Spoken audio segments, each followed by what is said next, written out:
여러분, 제가 그 자크 랑시에르의 체오프에 관하여라는 책을 읽었거든요. 그래서, 어, 얘기를 하려고 하는데요. 자크 랑시에르는 무제한 짐승인가 하는 책을 옛날에 제가 샀다가 너무 어려워가지고 다 못 읽고 덮었던 기억이 있는, 좀 좋지 않은 기억이 있는 프랑스 철학자, 뭐 사상가, 미학자인데요. 이 사람이 문학에 대해서 쓴 게 있어갖고, 요 픽션의 가장자리, 그 다음에 이제 체오프인데, 요거는 뭐 플로베르나 이렇게 조금 익숙한 이름들 위주로 아마 읽게 될 것 같고요.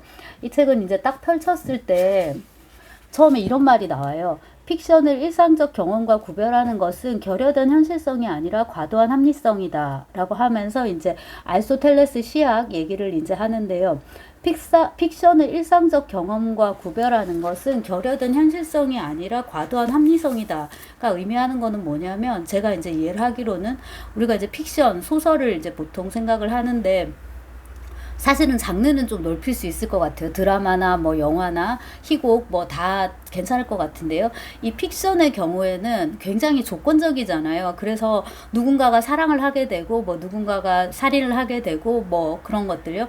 뭐 절도를 한다든지 여러 가지 일이 있을 수 있을 거예요. 그 사건에 대한 동기부여가 엄정하게 돼야 되거든요. 그게 이제 그 아리스토텔레스 시학에서도 이제 계속 얘기하는 건데요. 그러니까는 사실은 사실성이 결여된 게 아니라 우리가 픽션이 과도한 합리성, 어떻게 보면 이제 없는 인과관계를 맞추는 건 거거든요. 없다? 뭐가 없다? 인과관계가. 그러니까 우리 실제로 우리의 삶 속에서는 그렇게 엄정한 인과관계가 없는 게 맞거든요. 내가 왜 다른 남자가 아니라 이 남자랑 결혼했는지, 내 아이가 왜 다른 아이들은 안 아픈데 내 아이는 왜 아픈 건지, 그 다음에 왜 우리의 삶이 어떤 이런 결말을 맞게 되는지, 뭐 이런 것들에 대해서 엄정한 인과관계가 주어지는 거는 아니에요. 수많은 상관관계가 있을 수는 있지만 그런 것들에 대해서 얘기되지 않거나 얘기할 수 없는 경우가 많은데 우리의 삶은 어쩜 중요하지 않을 수도 있고요. 픽션은 그거를 얘기를 해야 되거든요. 되게 엄정해야 된단 말이에요. 그거를 얘기를 하는 것 같아요. 그래서 서문부터가 일단은 조금 읽고 싶어지는 그런 이제 책이고요. 여기 보면 이제 목차에 스탕달, 발자크, 보들레르, 위고, 모파상, 그 다음 프루스트 잃어버린 시간 나오고요. 릴케 나옵니다. 그 다음에 좀 뜻밖인데 이 챕터에 마르크스 나와요. 마르크스. 그 다음 또 뜻밖인데 추리소설의 역사가 나와요. 그래서 무슨 얘기가 전개될지 궁금해지고요. 3장은 조지프 콘레드의 소설들, 그 다음에 이제 제발트 소설들인데 아마 안 읽기가 쉬울 것 같아요. 잘 모르니까 이 작가를. 그 다음에 이제 4장이 버지니아 울프랑 포크너 두 번 나오고요. 그 다음에 마지막은 모르는 작가입니다. 아예. 근데 책을 읽어보면 좀 알 수 있을 것 같은데 이제 이런 거를 쓴 사람인데 이 사람이 뭐 때문인지 체오프에 대해서는 따로 이제 하나를 썼단 말이에요. 근데 보시다시피 책이 얇아가지고 제가 이제 다 읽었는데요. 제목이 먼 곳의 자유인데 체홉의 소설을 읽으면은 인물들이 굉장히 이제 억압돼 있고 거의 뭐 노예 상태라 봐야죠. 농내 해방은 됐지만 그런 상태에서 이제 살고 있는데 그들은 항상 어떤 의미에서 먼 곳의 자유를 꿈꾸는 거죠. 그러니까 제가 이제 전공자 입장에서 조금 개입해서 얘기를 하자면 도스토옙스키 톨스토이가 텍스트 바깥에 신을 상정하는 것처럼 체홉의 주인공들은 텍스트 바깥에 뭐를 상정한다? 자유를 항상 염두에 둔다. 이렇게 볼 수 있을 것 같고요. 강론으로 이제 들어가면은 이러저러한 이제 유의미한 재미있는 소설들을 이제 많이 다루게 되는데요.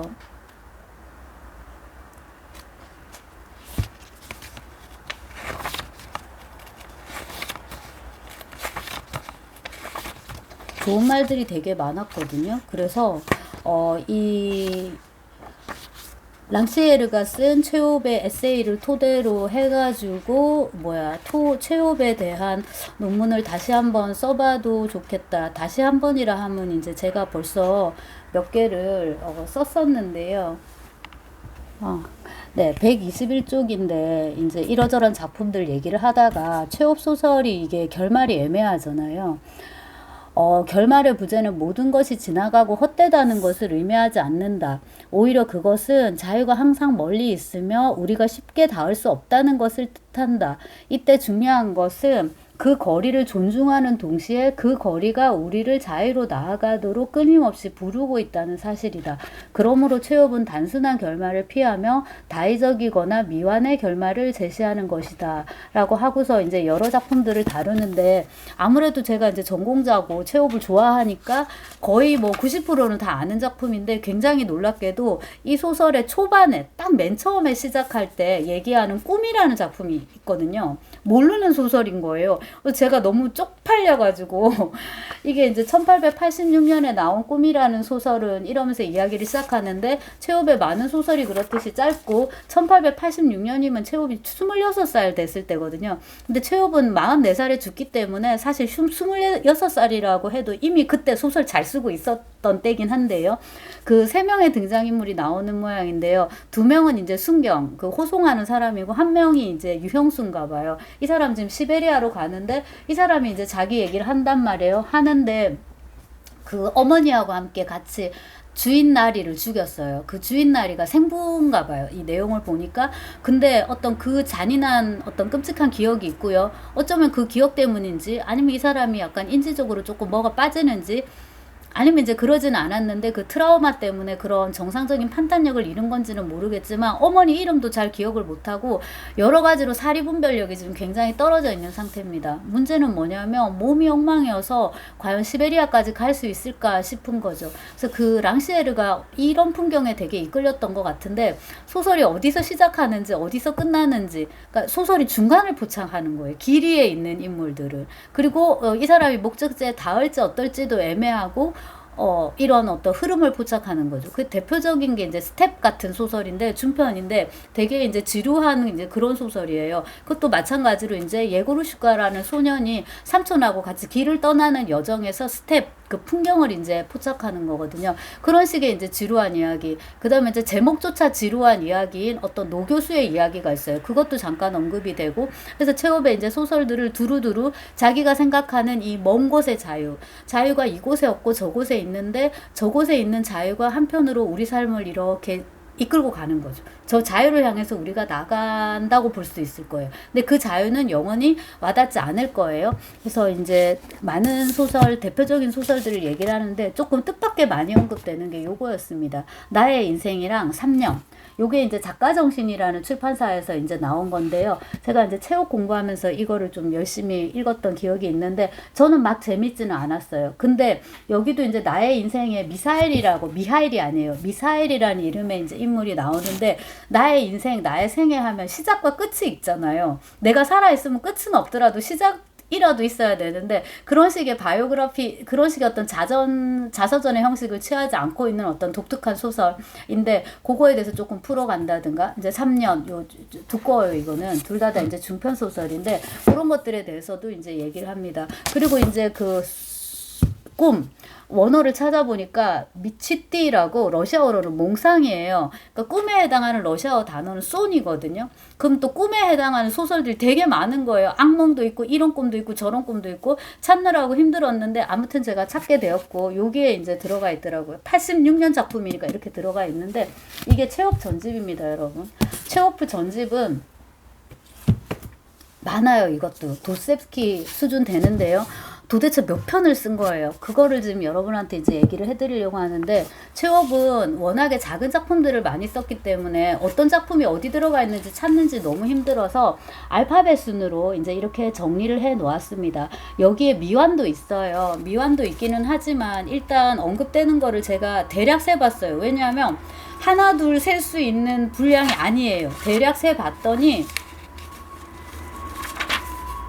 제가 열심히 계산을 해봤는데 1485편인데 여기서 미완을 뺀다고 해도 1000편이 넘는 작품을 쓴 거예요. 여기에는 중단편, 그 다음에 우리가 요즘 꽁트나 여편이라고 부르는 아주 짧은 그런 단편도 있고요. 그 다음에 단막극, 장막극이 들어가고 시를 조금씩 끄적인 게 있더라고요. 주로 미완으로 이제 그런 작품들이 있는데, 완성작을 놓고 보면은 길고 짧은 소설들, 그 다음에 이제 길고 짧은 희곡들 이렇게 됩니다.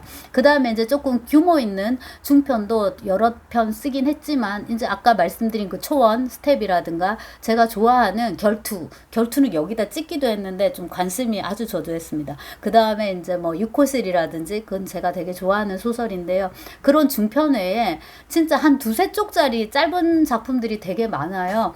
그래서 이 목록이 이렇게 이제 길어질 수밖에 없는데 오죽하면 이게 알파벳 순으로 이제 이렇게 정리가 될 정도니까 A, 그 다음에 이제 B, 그 다음 배 이렇게 러시아를 이제 이건 알아야 되겠죠. 이런 식으로. 그렇게 어저께 앉아가지고 쭉 한번 훑어봤는데 이런 생각을 해봤네요, 여러분. 소설을 잘 쓰고 못 쓰고를 떠나서 우리는 일단 뭐 해서 안 된다? 양에서. 우선은 뭐 도스옙스키, 톨스토이, 체홉 양이 엄청나잖아요. 일단은 이제 이만큼 쓰고 그 다음에 뭐 잘 썼네 못 썼네 이런 경향이 있네 저런 경향이 있네 뭐 주제의식이 어떠네 문체가 어떠네 하는 이야기가 가능한 거지 뭐 쓰지를 않고 있는데 뭐 뭐를 하겠어요. 그래서 일단은 써야 된다. 작가로서는 또 독자로서는 뭡니까? 일단은 읽어야 되는 거예요. 이렇게 많은 이제 작품들이 있는데 뭐 어떻게 할 거냐고요. 근데 이제 이 랑시에르가 말하는 이 먼 곳의 자유를 길잡이로 삼아서 하나의 개념 축으로 잡아가지고 체호프의 소설을 한번 훑어볼 수 있겠다라는 생각을 해봤고 제가 뭐 지금 주제에 백치도 다 번역을 넘기지 않은 주제에 할 말은 아니지만 체호프 소설을 조금 번역해 보고 싶은 욕심이 있어갖고 중단편을 모아서 약간 편집자한테 조금 의견을 이제 여쭤보고 했는데 번역이 안 된 거 또 좀 넣고 그 다음에 이제 기왕지사 번역이 됐지만 저기 미는사에선 나오지 않은 것들 그리고 이제 여기 그 랑시에르도 지금 얘기하고 있는 이런 그 몽상들 꿈이라고 이제 요 번역서에는 나오는 그런 소설이라든가 그 다음에 저희가 강독에서도 많이 읽거든요. 두세 쪽짜리 짧은 소설들 중에 완성도가 되게 높은 소설들이 있어요. 그런 걸 이제 톨스토이나 저기 도스옙스키는 못 쓰죠. 그런 것들. 체홉은 그런 걸 되게 잘 쓰거든요. 그래서 그런 거 위주로 해서 조금 편집을 해볼 수 있을 것 같고 그 다음에 이제 좀 지루한 중편 많이 안 알려진 하지만 이제 제가 개인적으로 좋아하거나 혹은 이제 어떤 독자들은 좋아할 수 있겠다 싶은 그런 말씀드린 지루한 이야기 그런 거예요. 제가 그거 논문도 쓰고 그때 논문 쓰던 참에 초역도 잡아놓은 게 있거든요. 그런 걸 뭐 엮어가지고 그러니까 작품집을 하나 번역해 볼 수도 있겠다. 편집하고 번역하는 거죠. 해볼 수도 있겠다는 생각도 들고 그 다음에 학적으로 좀 논문을 써볼 수도 있겠다는 생각도 들고요. 여러분은 제가 이게 지금 체험 얘기이기도 하지만 랑시에르 얘기이기도 하거든요. 그래서 굉장히 어려웠는데 프랑스 철학자도 너무 어렵고 알티세르 제자인가요? 친구인가요? 그래서 더 어렵게 느껴졌던 것 같은데 이제 진입하고자 한다면은 이제 제 입장에서는 진입 장벽이 낮은 게 이 문학이니까 특히 이제 체홉 특히 그 러시아 문학에 대해서 체홉에 대해서 써줘서 너무 고마워가지고 사자마자 바로 이제 읽었는데 요 픽션의 가장자리 그래서 자기가 조금 쉽게 접근할 수 있는 책부터 그런 부분부터 시작하는 것도 나쁘지가 않다. 뭐 너무 어려우면 안 읽어도 되고요 사실. 그래서 체호프하고 랑시에르에 대해서 얘기를 해봤습니다. 체호프에 관하여 랑시에르는 자크 랑시에르 40년생인가 이래서 나이가 지금 아버지가 제가 48년생인데 아직 80 안 됐단 말이죠. 이분은 이제 80대인 거죠. 근데 정정하신 것 같고요. 제가 지금 최정우 책을 찾다가 급해갖고 그냥 포기했는데 최정우라고 음악 작곡하고 연주하고 또 미학적으로 글도 쓰는 지금 프랑스에 살고 있는 작가가 있습니다. 랑시에르하고 찍은 사진을 그 트윗 X에다가 올렸더라고요. 제가 아마 그 친구 때문에 후배인데 그 때문에 아마 또 랑시에르를 좀 읽고 싶은 욕심이 들기도 했을 거예요. 요거까지 읽게 되면 좀 랑시에르에 대해서 따로 조금 찍는 시간도 가져볼까 합니다.